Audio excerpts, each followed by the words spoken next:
friends, welcome family. What's going on, Ma? Welcome you guys to a Monday edition of the Watch Party here. I was about to say Friday for some reason. I'm not sure why I could possibly get Friday mixed up with the best damn day of the week. It's Monday here. It's the start of your week. It's the first chance for you to set the tone, to get things going. I mean, that is unless you work in some industry or do some other kind of work where your weekend falls on like a Tuesday or Wednesday. I can't help you out with that. I'm more of the basic, normal, standard week type of schedule. But let's get it started. Why not? I'm here a little bit early. Spoke to a few of you nerds in the beginning of it that were in the chat.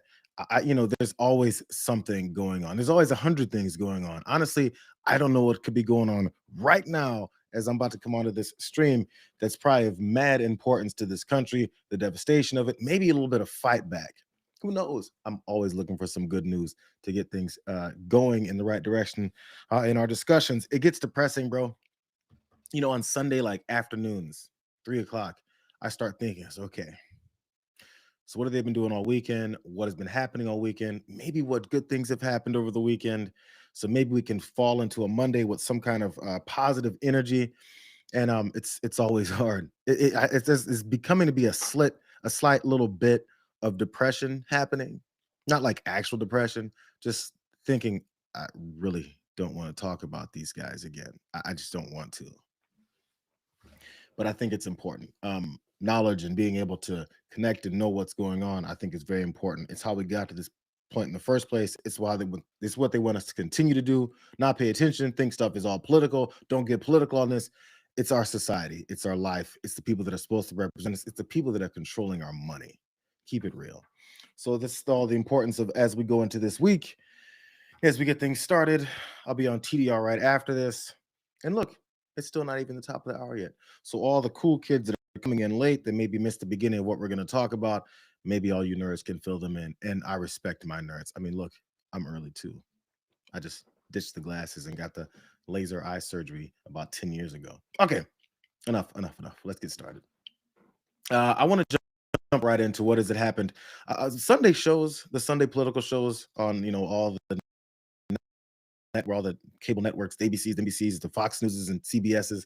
I feel like JD Vance went on a full tour of all of them. And after the first one, I'm not sure which one he started with, but after the first one, he should have just hung it up and stopped talking because he goes with the same types of lies that Donald Trump tells. It's just the only problem with JD Vance telling all of Donald Trump's lies that JD Vance, nobody really likes his ass. And honestly, no one really likes Donald Trump's ass. They're just afraid of him.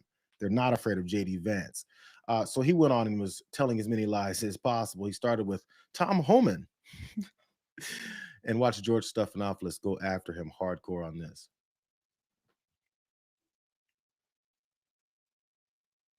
The White House border czar Tom Homan was recorded on an FBI surveillance tape in September 2024, accepting $50,000 in cash. Did he keep that money or give it back?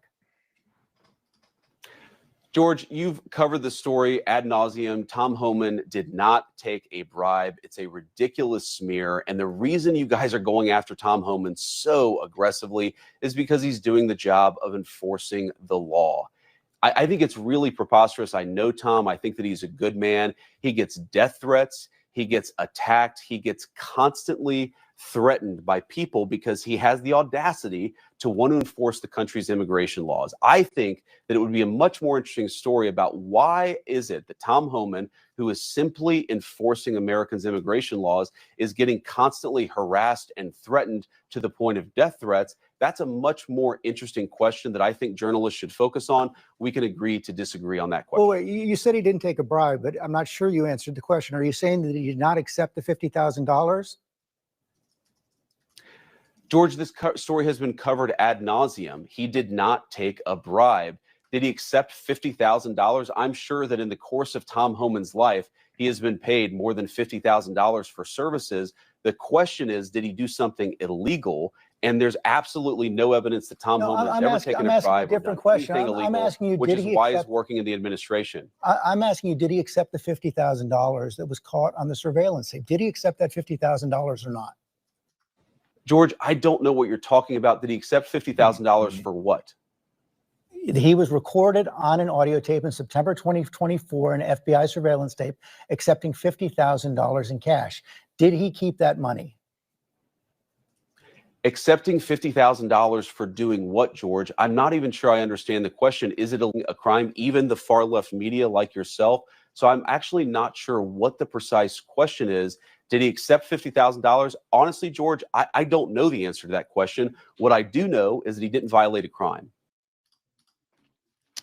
None of that makes any sense. The question, I'm sorry, the question that was asked like 4 times by George Stephanopoulos was, yo, did Tom Homan accept that $50,000? Didn't call it a bribe necessarily right there. He's asked if he accepted $50,000 as was described on this FBI tape of him taking money. And maybe if you said yes, he did, we can move on to saying, what did he take that $50,000 for? That's the question JD Vance did not want to answer. It's why he went through as many pretzels he could twist himself into to avoid even answering any aspects of it. He wanted to talk about what he wants to talk about instead. We want to talk about how Tom Homan keeps getting death threats. As Tom Homan continues to send out and deliver death threats to people saying, we're going to come and get you, we're going to do everything we want to you. And as people have died from a result of this mass deportation policy. So let's stop talking about how Tom Homan and the ICE agents are all dealing with these issues. I'm actually glad now that as so many, I guess, many independent media folks or just folks online have noticed how crazy it is that people will not hold these guys' feet to the fire. The folks on these major networks are beginning to see that. And the way that George Stephanopoulos ended this interview, because again, this is the continuation of that same dead-end brick wall conversation with JD Vance, and he finally had enough of it, and he treated him the way that he needs to be treated. Watch this. Maybe you guys saw this. This was fun. So you don't, what was caught on the tape, you're saying right now you don't know whether or not he kept that money. I don't know what tape you're referring to, George. I saw media reports that Tom Homan accepted a bribe. There's no evidence of that. And here's, George, why fewer and fewer people watch your program and why you're losing credibility, because you're talking for now 5 minutes with the Vice President of the United States about this story regarding Tom Homan, a story that I've read about, but I don't even know the video that you're talking about. Meanwhile, low-income women can't get food because the Democrats and Chuck Schumer have shut down the government. Right now, we're trying to figure out how to pay our troops because Chuck Schumer has shut down the government. You're focused on a bogus story. You're insinuating criminal wrongdoing against a guy who has done nothing wrong instead of focusing on the fact that our country is struggling because our government's shut down. Let's talk about the real issues, George. I think the American people would benefit much more from that than from you going down some weird left-wing rabbit hole where the facts clearly show that Tom Homan didn't engage in any criminal wrongdoing. It's not a weird left-wing rabbit hole. I didn't insinuate anything. I asked you whether Tom Homan accepted $50,000, as was heard on an audio tape recorded by the FBI in September 2024, and you did not answer the question. Thank you for your time this morning. No, Illinois George, Governor I J.B. said that I Pritzker's don't. Up next. We'll be right back. Shut your ass up. Get the hell off of the program. Nobody wants to hear any more lies from you. I love it. It's about time. It's about time. What is the purpose of continuing to keep these guys on to lie? I understand inviting them on, give them the opportunity to maybe be like, you know what, George, we've been lying to you guys for the entire time that we've been in any kind of political office. Matter of fact, it ramped up when Donald Trump's lying ass became president again and tapped me. So therefore, my job is to kiss his ass and lie as much as possible. And since we know he's not going to say that, let him spiel off about 5 minutes worth of bullshit. Then after he spiels all that off, afterwards tell him, you haven't answered my question. I'm done talking to you. It's pretty obvious that your objective here is to lie. That's what you are. You're a liar. So cut his ass off. Stop talking to him. Stop giving him any kind of legitimacy. Let them start talking about how George Stephanopoulos cut JD Vance off because he was lying so much. Not how we're going to have a debate over whether or not JD Vance was lying. It was pretty clear. He pointed out what he asked him, pointed out how he didn't answer it, and shut his ass up. It's about time. God, I'm so glad to finally see it happening. But as I said, JD Vance went on a tour of a bunch of Sunday shows. He even went on Fox News, but this is Sunday Morning Futures. Not sure if it's their exact one. It's the one with Maria Bartiromo. I guess he was hoping for, you know, a little bit more of leeway to lie, which, by the way, he kind of gets that everywhere that he goes. And I think she gave him the rope that he asked for. Watch. What is the function of this Qatar facility? People are wondering, is this an air base? What is Qatar going to be developing in Idaho? Yeah, I saw some reporting about this, Maria. I actually talked to the Secretary of War, Pete Hegseth, this morning.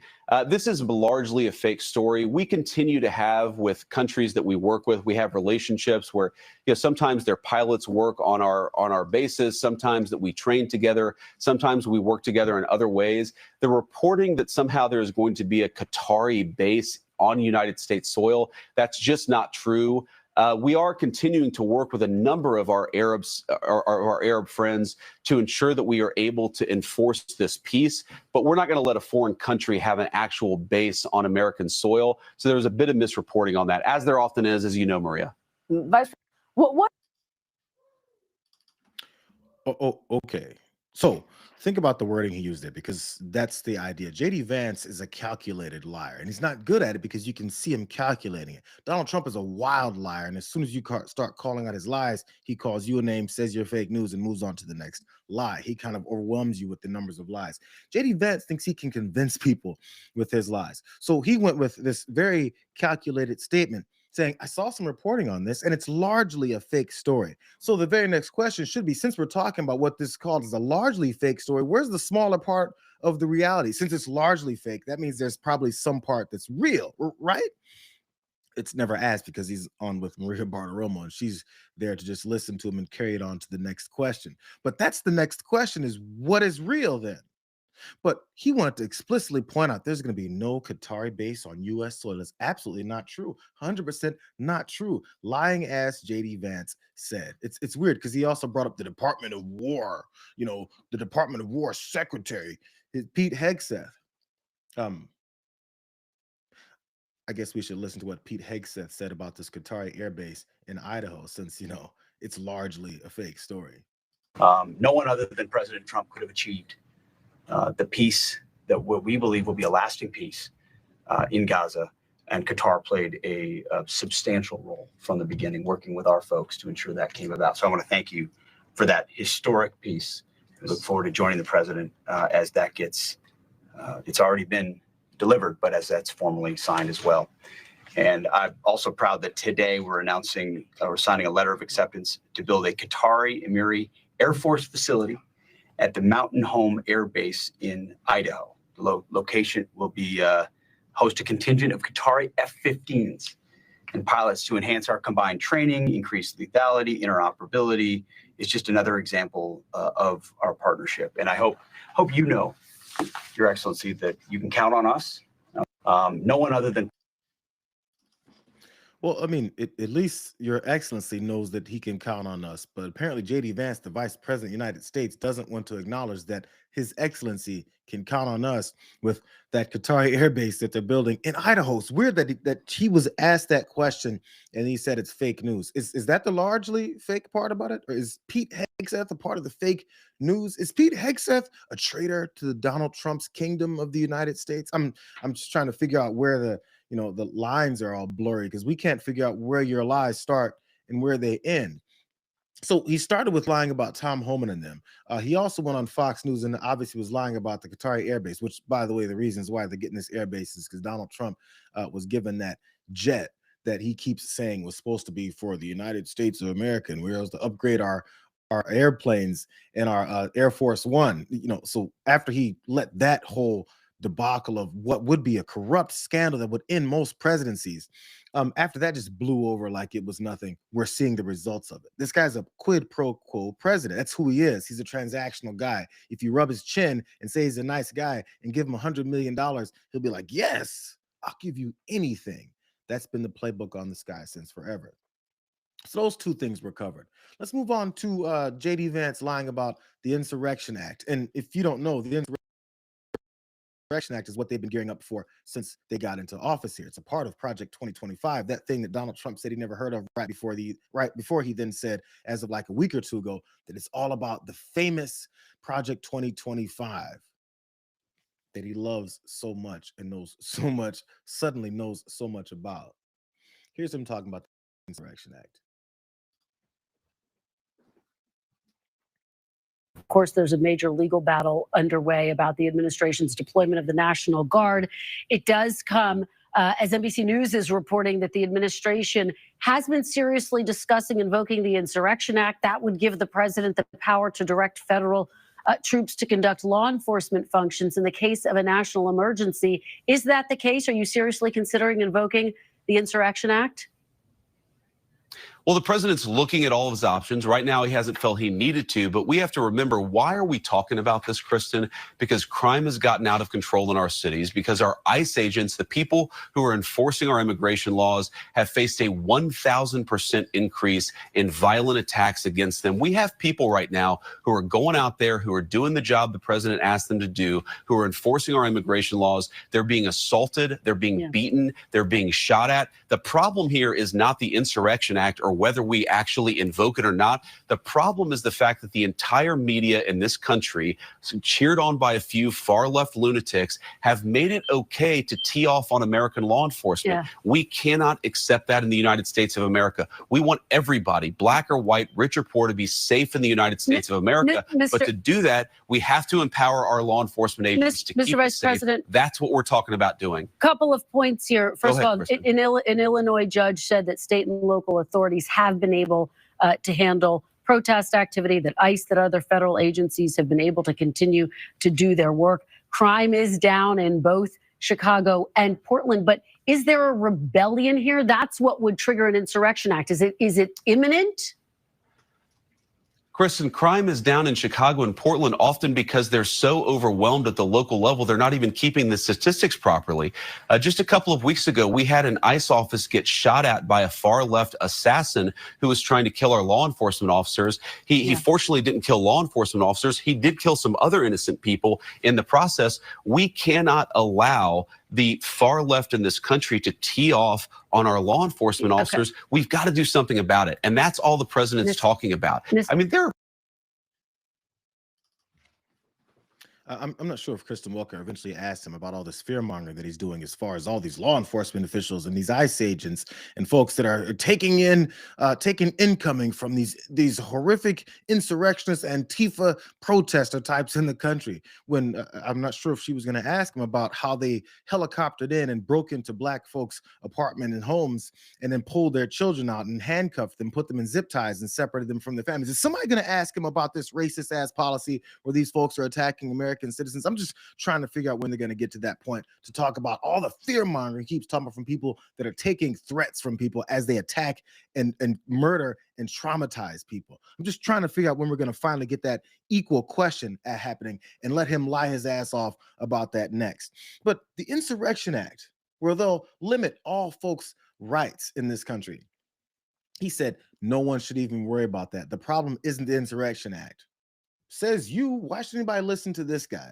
It's the normalization of whatever that they say is the law, is the fact, is the reality, and it just isn't the case. That's why the continuation of pushing back on this stuff is that important. They lie so smoothly, and it just rolls right off his tongue. The Insurrection Act shouldn't be a problem at all. What's the matter with you? I mean, next, we should be able to murder American citizens. What are you concerned about? The deity, Donald Trump, said so. I mean, I'm saying that's next. It's kind of like right now. This is how this operation works. So still, on Meet the Press, I just want to give you guys a full encapsulation of how many lies this guy told on so many different subjects. Here he is now talking about, that set up lawsuit, those set up targets for his political enemies that Donald Trump has, specifically towards James Comey, and whether or not that makes any kind of sense. Of course, NBC News. Of course, NBC News is covering and has confirmed that President Trump's social media post last month calling for his Attorney General Pam Bondi to prosecute his political opponents James Comey, Letitia James, and Adam Schiff was actually meant to be a private message. Both Comey and James have now been indicted. Is the Department of Justice acting on orders from the president to prosecute his political opponents with the final 30 seconds we have left? No, we're driven by the law and the facts of the case. I think if you look at the case, the fact that a far left grand jury in a far left area indicted Letitia James and James Comey, if you look at the fact that James Comey obviously lied under oath, Letitia James obviously committed mortgage fraud, What we're doing is letting the law drive the prosecution decisions in the Department of Justice. You know who we haven't prosecuted? Joe Biden or Barack Obama or Hillary Clinton. Okay, unlike Biden's Department of Justice, Kristen, which actually went after Donald Trump in the midst of an election, we are not doing that. We are letting the law drive these decisions. That's exactly as it should be. Mr. Vice President, just staying on this president, though, my question for you is the appearance of pressure a problem? The fact that he has publicly called for these indictments and now they have happened, does that not blur the lines? No, Kristen, I think that we continue to allow the law to drive these decisions. If the law didn't necessitate an investigation and a prosecution in this case, it wouldn't happen. Of course, the president is allowed to have opinions about the law enforcement of the federal government. He is the chief executive officer of the federal government. Him having opinions doesn't mean that we prosecute people unless we have the legal justification to do so. That is the guiding light of the Trump administration's Department of Justice. Did somebody break the law? If so, we're going to prosecute them. All right, we covered a lot of. And bails out because she gave him 30 seconds to say as many lies as he could in that short amount of time and then move on and let that be the last word. It doesn't make any sense. It literally doesn't make any sense. He said Donald Trump's pressure on the attorney general in what was supposed to be a private message that he accidentally put out on Truth Social is just his opinion. Just like it's somehow JD Vance's opinion, as he said right there that it's obvious that Comey lied under oath. It's obvious that Letitia James obviously committed mortgage fraud. How is that obvious when right after that you said, and we're going to have to adjudicate that and figure that out? How is it obvious if it hasn't been adjudicated yet? This is the normalization of saying things that they say are fact suddenly becoming our reality. And it has nothing to do with it. Just listen for about 5 to 7 seconds right after the lie and see if they come up with anything else that confirms those lies. They never do. It's I said so, therefore that's our reality. But there's still this other thing. I'm sorry, man. I feel like I come down hard on Kristen Welker all the time because I feel like she's trying to be kind to people who are literally lying to her face and may call her names and say that she's being dishonest. But there's this appearance of pressure. Does that seem bad, JD? It's not the appearance of pressure. It is obvious, blatant, written down pressure. It's do this. We're running out of time is what Donald Trump let her know. We're running out of time on this. The statute of limitations are rolling. They're guilty as hell. What is it about those statements are the appearance of pressure and not direct pressure, which right afterwards, when other folks didn't want to do that stuff, he fired the folks that didn't want to do it because they said it was baseless prosecutions and brought in a lackey that doesn't know anything. It's not that hard. Kristen Welker has 100 producers. I don't have any. I'm trying to figure out why we can't just present those very basic facts to people. It's starting to look purposeful. But like I said, I want to give her credit for at least trying. Isn't that bad? We're at rock bottom.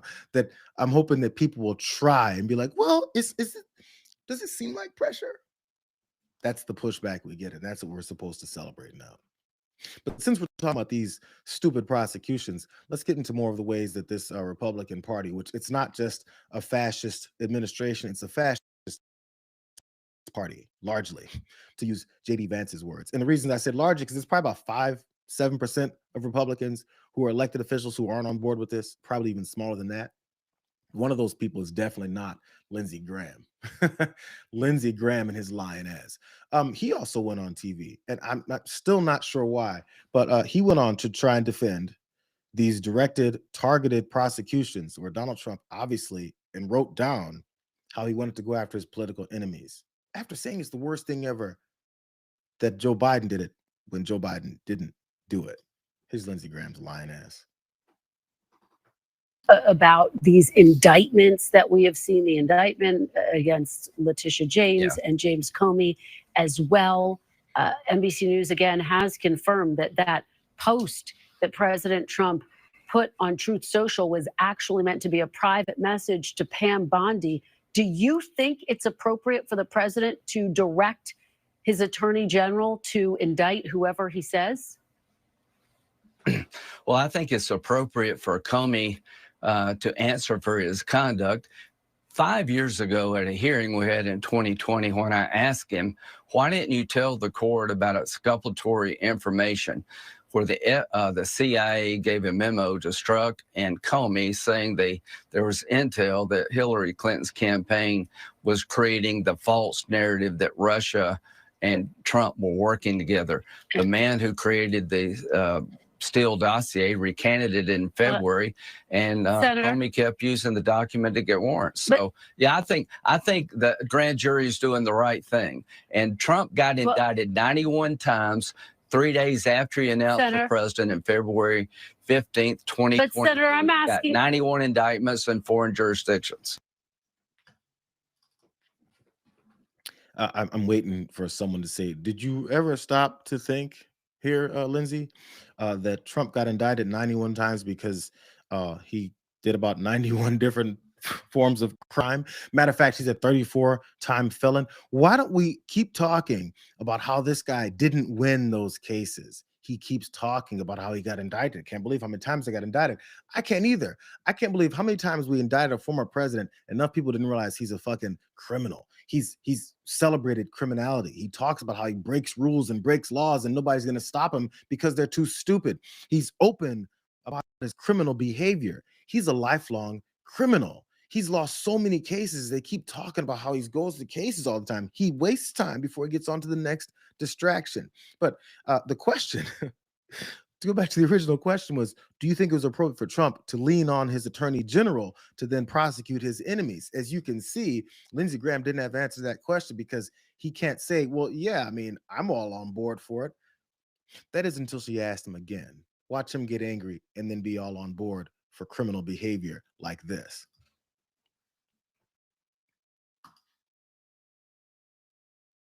This sitting president's actions right now. It's worth noting that James Comey, the grand Letitia, jury indicted him. James Comey and Letitia James have said that they are said that they are innocent of these crimes that they've been accused of. But Senator, very quickly, they'll have a chance to prove it. To the appearance, though, Senator, the fact that President Trump publicly called for his attorney general to indict people. Do you think that crosses a line between the Justice Department being independent from the executive branch?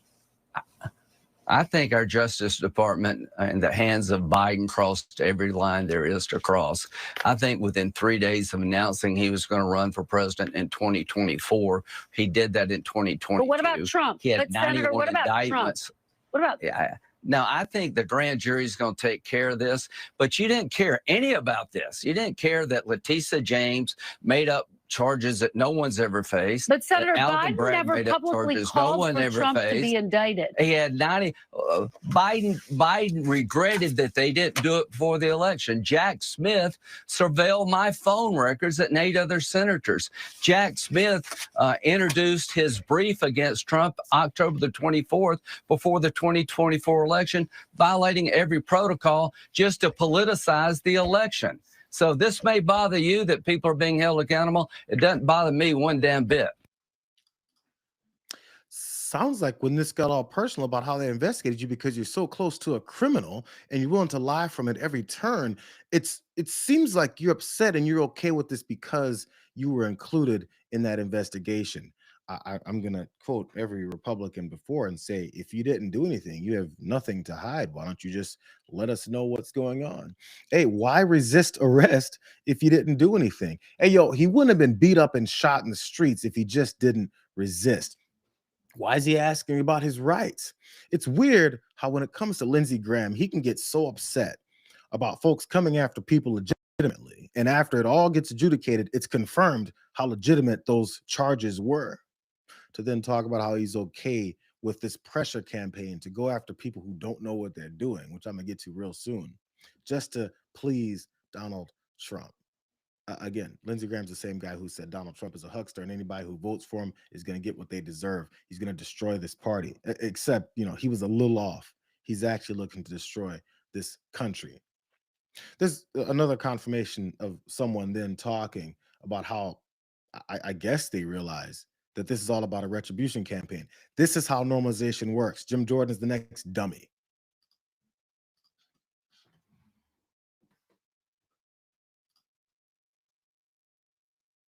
with, I mean, Jim Comey, by the way, Jim Comey is where it all, so you talk about weaponization, that's where it all started.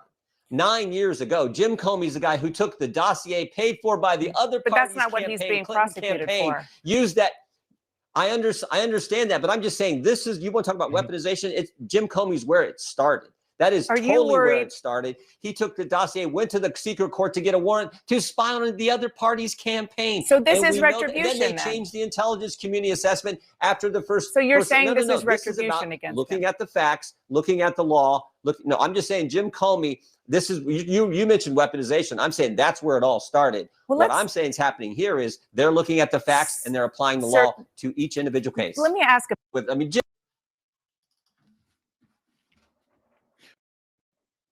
I feel like Jim Jordan shouldn't even want to go on TV anymore at this point. Has he ever said anything where people went, oh, that was actually an intelligent thing to say? I hadn't thought of it that way, Jim.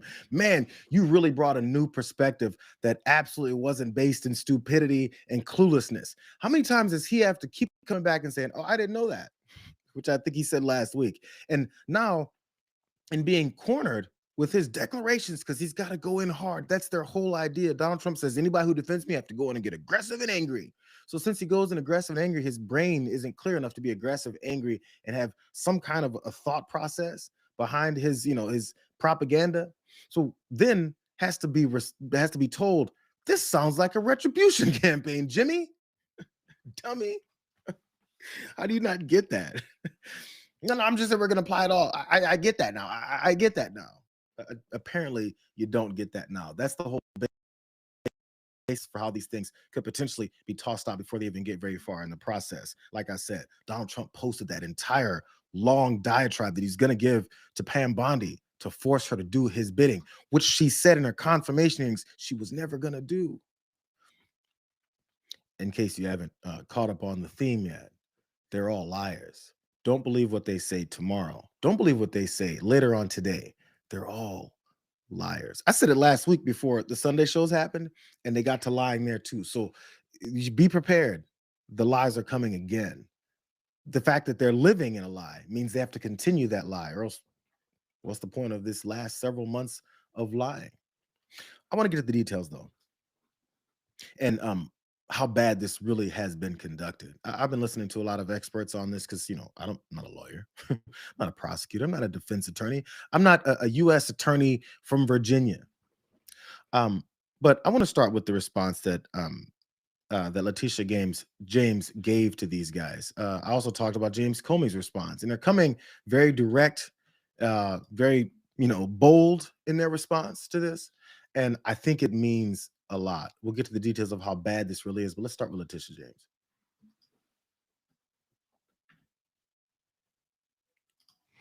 This is nothing more than a continuation of the president's desperate weaponization of our justice system. He is forcing federal law enforcement agencies to do his bidding, all because I did my job as the New York State Attorney General.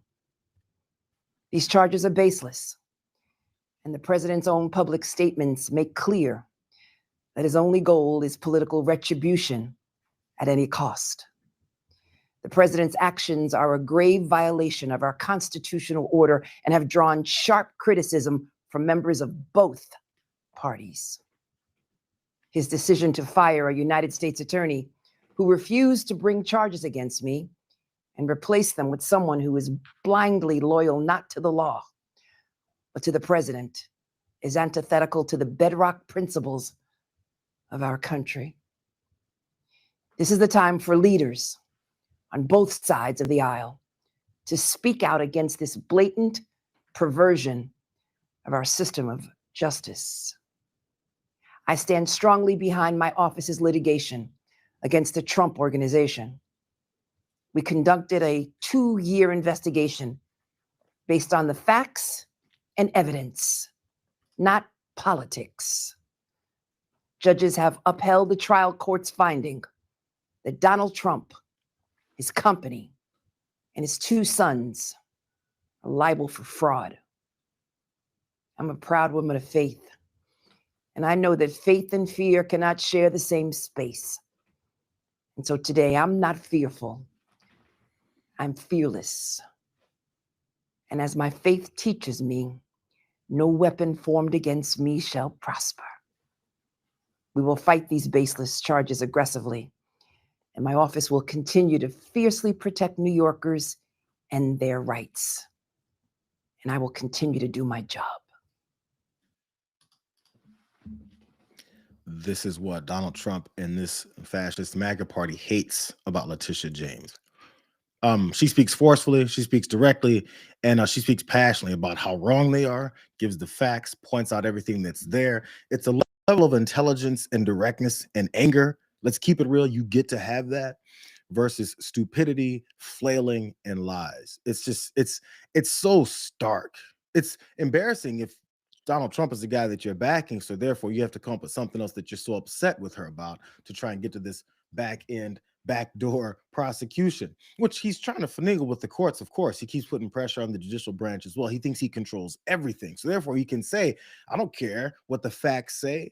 The one problem I think James Comey and Letitia James have is they continue to expect this country to live in factual judicial processes. We'll see how long that lasts. But I do want to show you guys someone else. Liz Oyer, she's shedding some light on how this whole indictment came down with Letitia James and how JV it really is. I knew about it because they talked about Lindsey Halligan, who Donald Trump appointed after he fired his other hand-picked U.S. attorney out there in Virginia, and he said, this is bullshit, and then he got rid of him. But the way that she's approached this whole thing, I want to show you guys about Liz Oyer, who's also was an ousted legal mind. I believe she was the pardon attorney somewhere in the federal levels, and Donald Trump got rid of her. I'm gonna show you guys why in a second, but she's over here talking about how clownish this entire process has been coming from Lindsey Halligan and Donald Trump. Hey everybody. There are some very scary forces at work behind the indictment of Letitia James. I want to make sure you understand what's going on, so please watch and please share. I'm Liz Oyer, the former pardon attorney for the Department of Justice. Letitia James is the Attorney General of New York. Donald Trump hates her because she sued him for fraud and won. As payback, he ordered the Justice Department to prosecute her. A big problem for Donald Trump was that he couldn't find any legitimate prosecutor who was willing to bring the case. So once again, he brought in Lindsey Halligan, the sham prosecutor who indicted James Comey, to get the job done. Halligan charged James with lying on a mortgage application to get a better interest rate, which allegedly saved her $18,000. I don't know if this is true or not, but even if it is not the type of case that ordinarily would be federally prosecuted. What's really disturbing about this, and what I want to focus on, is how Halligan got the information to bring the charge against James. There is a very creepy guy named Bill Pulte who Donald Trump appointed to lead an obscure government agency called the Federal Housing Finance Authority, or FHFA. FHFA regulates the mortgage industry, so it has access to a ton of non-public information about our mortgages. Pulte apparently went rifling through this information to dig up dirt on Donald Trump's enemies. He bypassed a whole bunch of rules and regulations to do this. Pulte is colluding with Ed Martin, a DOJ official who calls himself the weaponization director. I've told you about Martin before. He is an unqualified, unethical, sham lawyer who is also very dangerous. Pulte and Martin are both desperate for attention from Donald Trump, so they have teamed up to build cases against his enemies in the hopes of getting a pat on the head. It is really quite pathetic and also very corrupt. Martin posted pictures of himself meeting with Lindsey Halligan this week. Then, after James was indicted, he posted this: promises made, promises kept. I'm sure he's hoping to be invited to Mar-a-Lago this weekend. If this weren't so dangerous, it would almost be funny. Like Vince Vaughn and Will Ferrell would have a field day with this buddy movie. But unfortunately, this is not a movie, and we have not seen the last of Pulte and Martin yet. They're also investigating Adam Schiff, Lisa Cook, and probably many others. I will be keeping a close eye on them, and I'll keep you posted. As I point out, Liz Oyer, who broke that down pretty clearly. I think of even aspects that other folks don't have the time to talk about on these cable news networks and these articles that folks aren't reading. But the weaponization director, he called himself, Ed Martin, the weaponization director in an administration that keeps claiming there's no weaponization of our of the DOJ to go after his political enemies. Yet he labeled himself the weaponization director. And then Bill Pulte going through all kinds of things to try and come up with something to nail this whole thing down.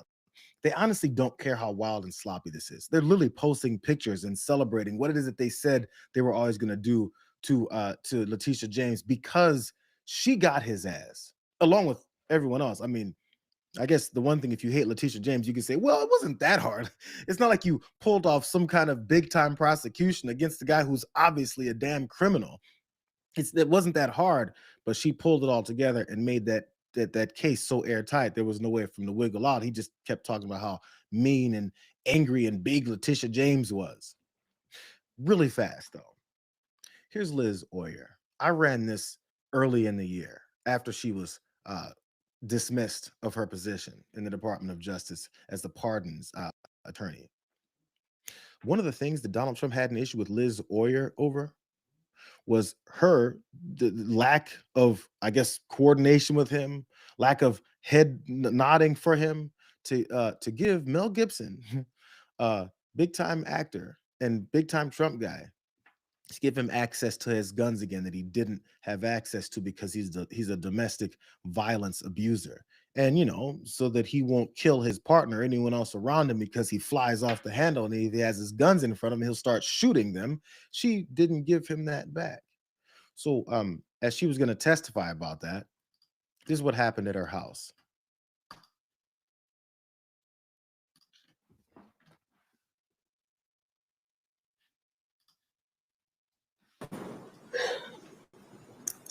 Perhaps the most personally upsetting part of the story is the lengths to which the leadership of the department has gone to prevent me from testifying here today.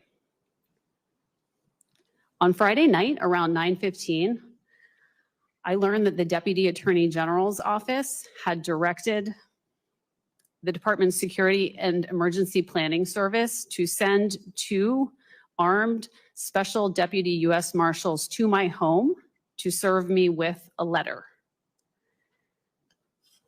The letter was to be served at my home between 9 o'clock and 10 o'clock on Friday night. I was in the car with my husband and my parents, who are sitting behind me today, when I got the news that the officers were on their way to my house, where my teenage child was home alone. Fortunately, due to the grace of a very decent person who understood how upsetting this would be to my family, I was able to confirm receipt of the letter to an email address, and the deputies were called off.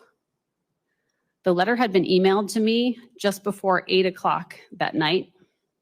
At no point did Mr. Blanche's staff pick up the phone and call me before they sent armed deputies to my home.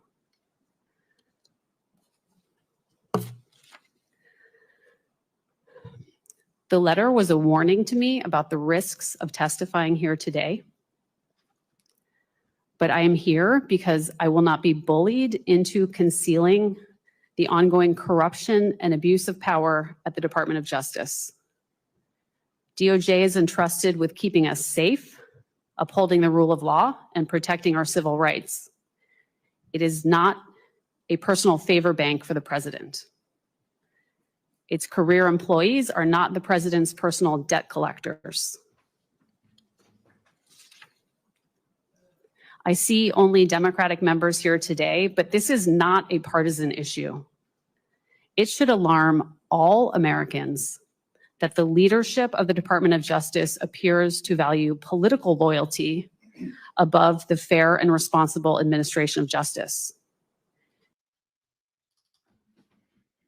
The threats were going no matter which way or who it is, as long as you're not in coordination with Donald Trump and not listening to his demands and forcing all these things that he wants randomly, you're fired. And then afterwards, when you're going to testify about that wrongful firing, you got armed agents being sent to your house.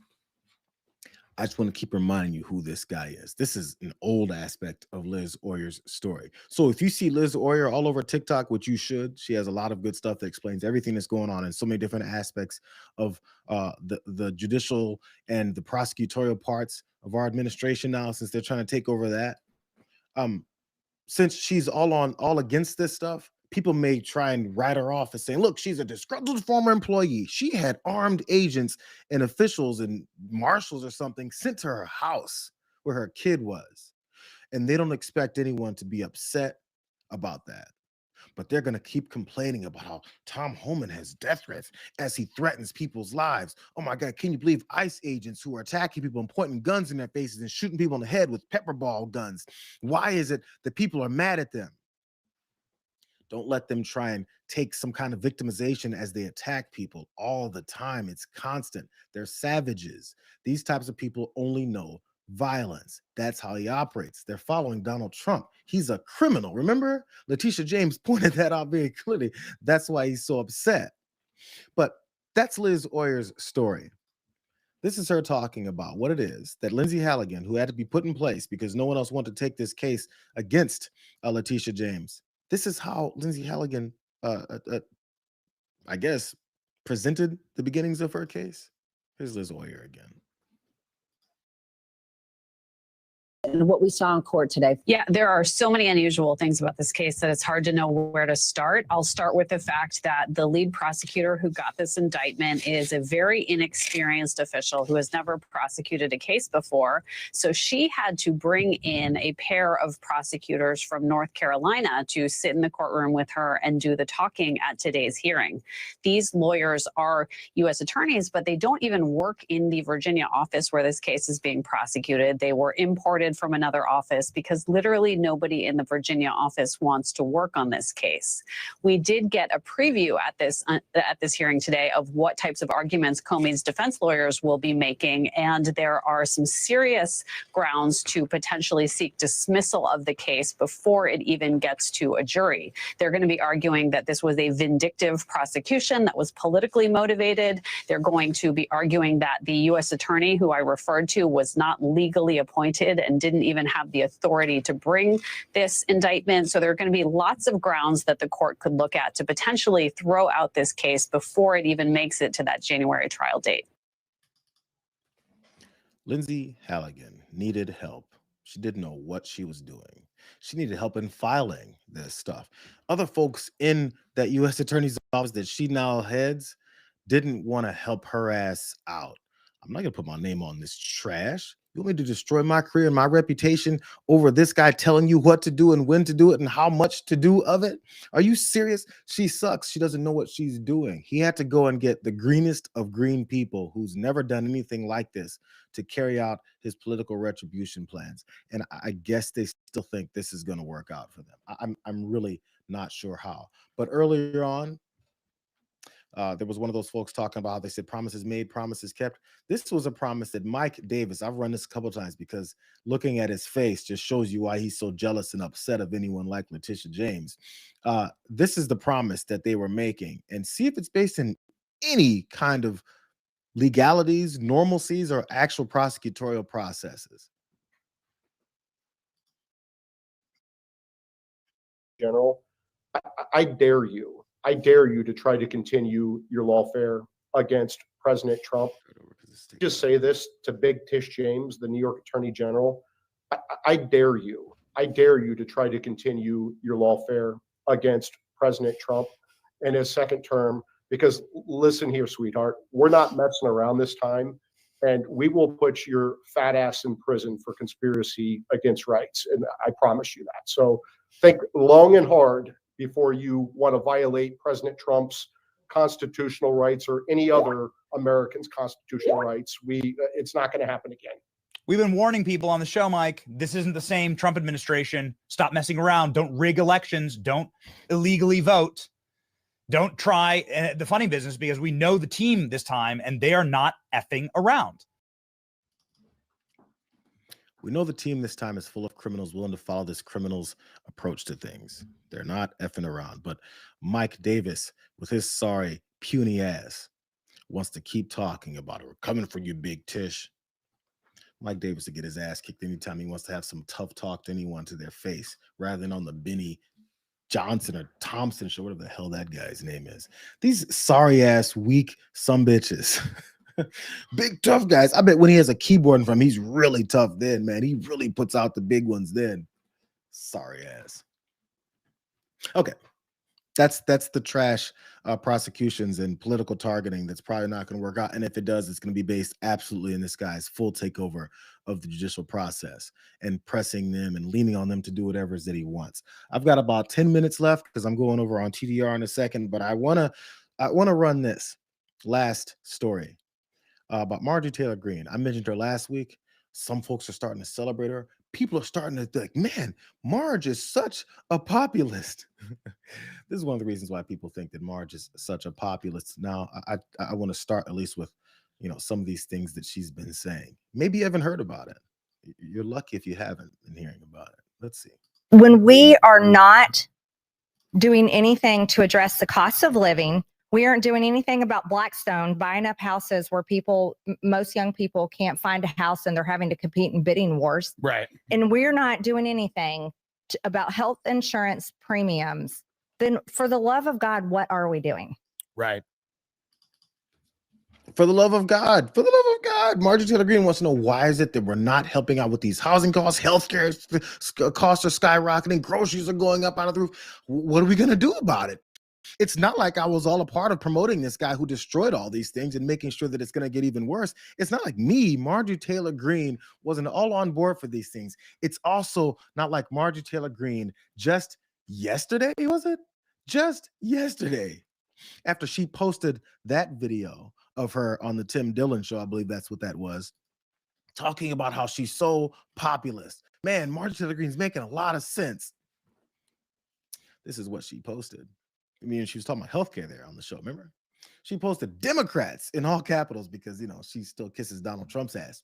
Created the healthcare crisis in America in 2010 by passing the Affordable Care Act, aka Obamacare. Democrats, again, all capitals, made it worse in 2021 by extending the tax credits. It's been 15 years. Yes, it's past time to address it by building the off-ramp to off Obamacare.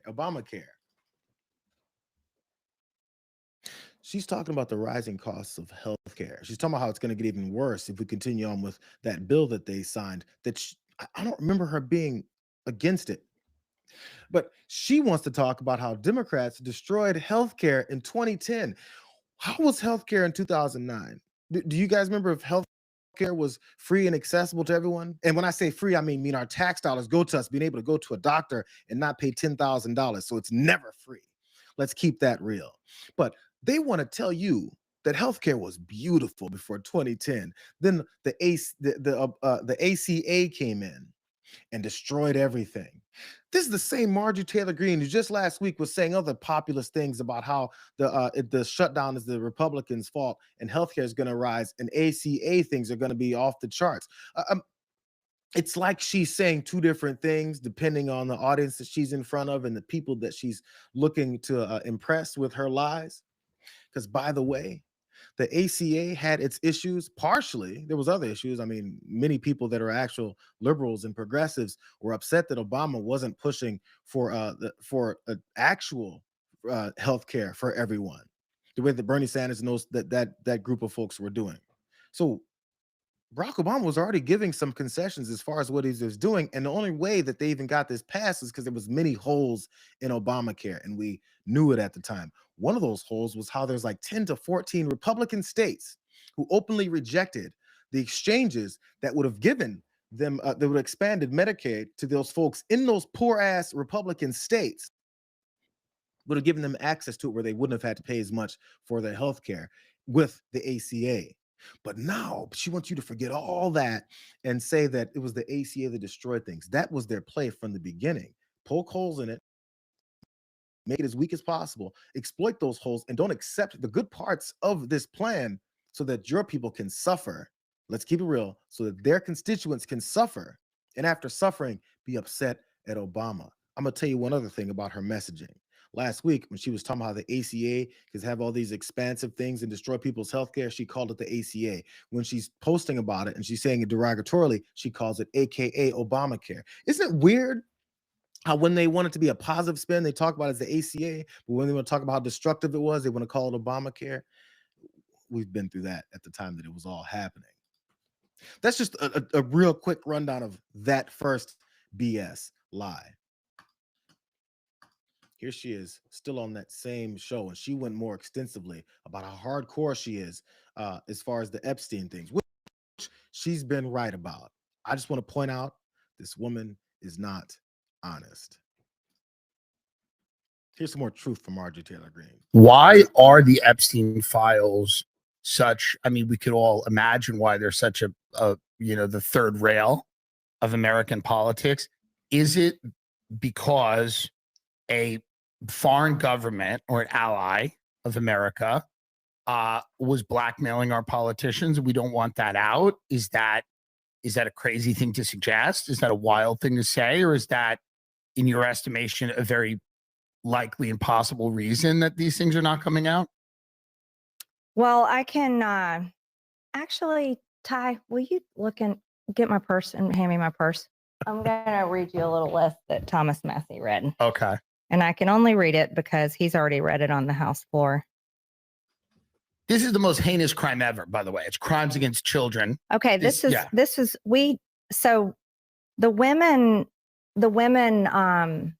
poor women, by the way. Yeah. These poor women. Right. Just to be clear, we don't have those names, but we have a description of them.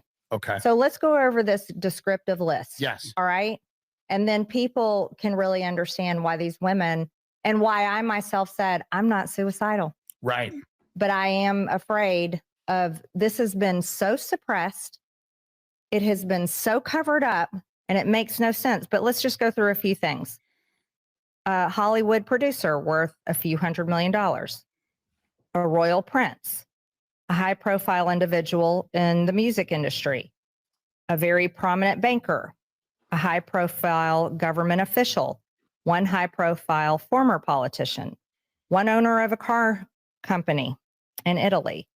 One rock star, one magician, half a dozen billionaires, including one from Canada. Or when you think about a list like that, those are very powerful people with a lot of influence. And that's just the list of these people. It doesn't include the foreign country governments that Jeffrey Epstein was involved in.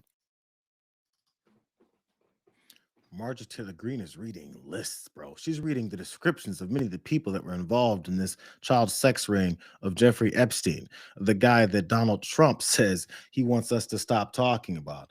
This right-hand woman of Ghislaine Maxwell, who Donald Trump continues to say he wants to pardon because he has the right to do it. So it's weird how on that list, she didn't mention anything about former presidents, current presidents, former and current presidents. It's weird because she still kisses his ass, no matter how much she's acting like she cares about these things. I think she's trying to get to a limit, knowing it'll stop because she doesn't want to be on the wrong side of all this stuff. But here's a current president talking about getting into heaven. I wonder what was on his mind. Go ahead.